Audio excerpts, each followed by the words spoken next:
नमस्कार, आप सभी का स्वागत है अन्नदाता कार्यक्रम में। आपके साथ मैं हूं सोनाली सिंह।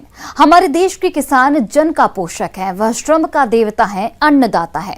उसमें ही भारत की आत्मा निवास करती है। ऐसे ही किसानों की प्रगति के लिए हम खेती बाड़ी से जुड़ी हुई बहुत सी नई लाभकारी जानकारियां हर रोज सुबह लेकर आते हैं। तो चलिए कार्यक्रम शुरू करने से पहले देखते हैं क्या है आज के अन्नदाता में। मटर की फसल में कीट रोग नियंत्रण के उपाय।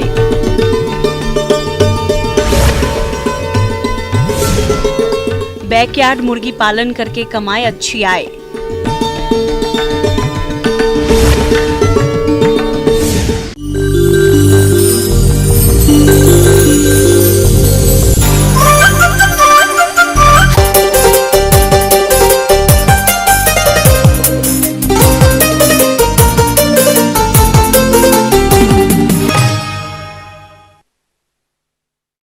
दलहनी फसलों में मटर का प्रमुख स्थान है। इसकी खेती हरी फली और दाना दोनों के लिए किया जाता है। तो जिन किसान भाइयों ने मटर की बुवाई कर दी थी, उनकी फसल अभी बढ़वार की अवस्था पर है। इस समय फसल में कीट और रोगों का अधिक प्रकोप होता है, जिसके कारण फसल को भारी नुकसान होता है।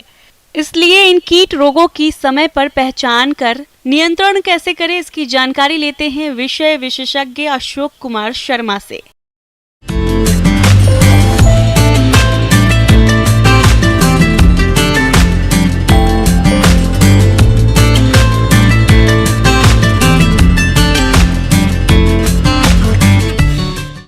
सबसे पहले हम बात करेंगे आज मटर के लिए, क्योंकि अब जो फसल बची हुई है वो दाने के लिए ली जा रही है। उसको सुखा के दाना बनाया जाएगा उसका। आज हम बात करेंगे मटर में लगने वाले कीट एवं उनकी रोकथाम एवं रोगों की जानकारी देंगे एवं उनके रोकथाम की हम बात करेंगे आज।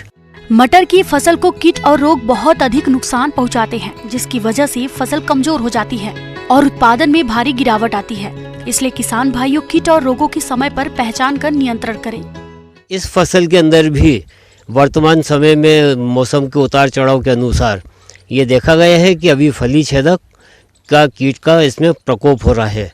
इसका जो फली छेदक कीट है, इसकी जानकारी के लिए मैं आपको ये बता दूं कि इसकी जानकारी, इसकी पहचान बहुत आसान है। ये आधा फली के अंदर, आधा एवं फली के बाहर रहता है। ये हल्का हरे रंग का, उसके ऊपर लाइन होती है काले रंग की, भूरे रंग की लाइनें होती हैं।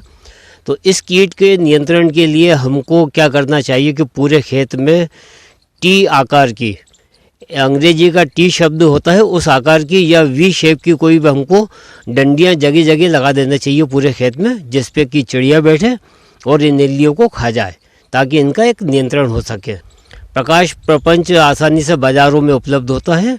इसको आप पूरे खेत में जगह जगह लगा दीजिए, ताकि इसकी लाइट जब रात में आती है तो इसके अंदर कीट जो है आकर्षित होकर लाइट की तरफ आएंगे और नीचे उसके अंदर पानी या घासलेट का तेल जो भी हम रखते हैं उसके अंदर डूब के इनकी मृत्यु हो जाती है। तो प्रकाश प्रपंच के अलावा हम इसके अंदर रासायनिक विधि से भी इसका कंट्रोल कर सकते हैं। इसके रोकथाम के लिए ट्राइजोफास 1 से 1.5 ml प्रति लीटर के हिसाब से हमको इसका स्प्रे करना चाहिए, ताकि इसका नियंत्रण अच्छे से हो सके। अब हम बात करते हैं माहू कीट की। माहू कीट एक रस चूसक कीट है, जो कि हरे रंग का होता है, भूरे रंग का होता है, कहीं कहीं काले रंग का भी पाया जाता है, जो कि पत्तियों का और नाजुक टहनियों का रस चूस लेता है, जिससे उत्पादन में भारी कमी आती है, पौधा कमज़ोर हो जाता है और उत्पादन बहुत कम होता है। और इसके भी हम रोकथाम के लिए बात करते हैं तो सबसे पहले हमको पीले प्रपंच, जो कि बाज़ारों में आसानी से उपलब्ध होते हैं, उसका इस्तेमाल करना चाहिए। चिपचिपे होते हैं, इससे ये माहू इसके ऊपर आके चिपक जाता है। इसका हमको रासायनिक उपचार भी करना चाहिए। इमिडाक्लोरपिड आती है, जिसका 1 ml 3 लीटर पानी के अंदर घोल बना के हम इसका उपचार कर सकते हैं, जो कि बहुत आसानी से हो जाता है। किसान भाइयों, मटर की फसल में एक और कीट है जो कि काफ़ी नुकसान पहुंचाता है। इसको बोलते हैं लीफ माइनर या पत्तियों में सुरंग बनाने वाला कीड़ा। यह कीड़ा पत्तियों की नाजुक अवस्था जब नई कोपल होती है उनमें, और इसके अंदर हरा भाग को खा के इसके अंदर आड़ी तिरछी लाइन बनाता है, जिसको कि सुरंग जैसा प्रतीत होता है हमको, जिसकी वजह से प्रकाश संश्लेषण की क्रिया बाधित होती है एवं पत्तियाँ सूख के गिरने लगती हैं। इसका रोकथाम के लिए हमें इमिडाक्लोरपिड का इस्तेमाल करना चाहिए। 0.5 ml प्रति लीटर पानी के साथ घोल बना के हमको इसका स्प्रे करते रहना चाहिए। अब हम बात करते हैं उकटा रोग की। ये रोग काफ़ी प्रचुर मात्रा में आता है, जिससे कि उत्पादन में बहुत ज़्यादा नुकसान हो जाता है। इसकी पहचान बहुत क्लियर है, आसानी से हम इसको पहचान सकते हैं। खेत की मेड़ पे खड़े होकर अगर हम खेत को देखेंगे तो हमको सूखे पौधे जो है दिखाई देते हैं।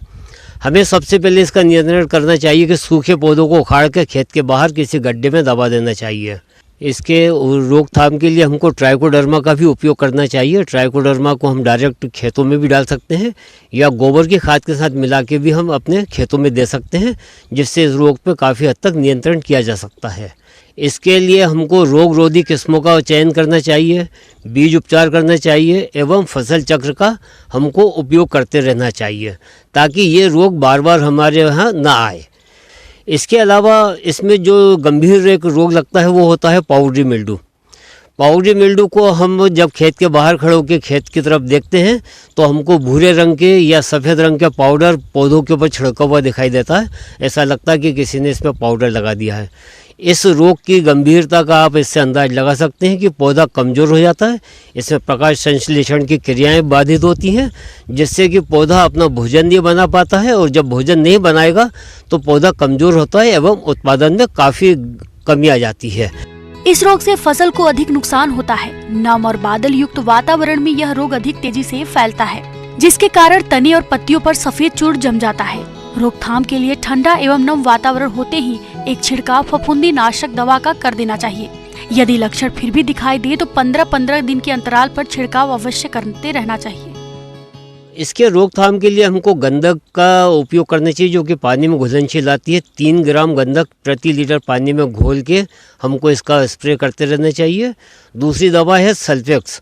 2 ग्राम प्रति लीटर पानी में इसका घोल बना के हमको इसका उपयोग करने से ये इस रोग का हम काफ़ी हद तक नियंत्रण कर सकते हैं। किसान भाइयों, जो भी मैंने आज आपको जानकारी दी, इस जानकारी का अगर आप सही ढंग से उपयोग करते हैं, इस तरह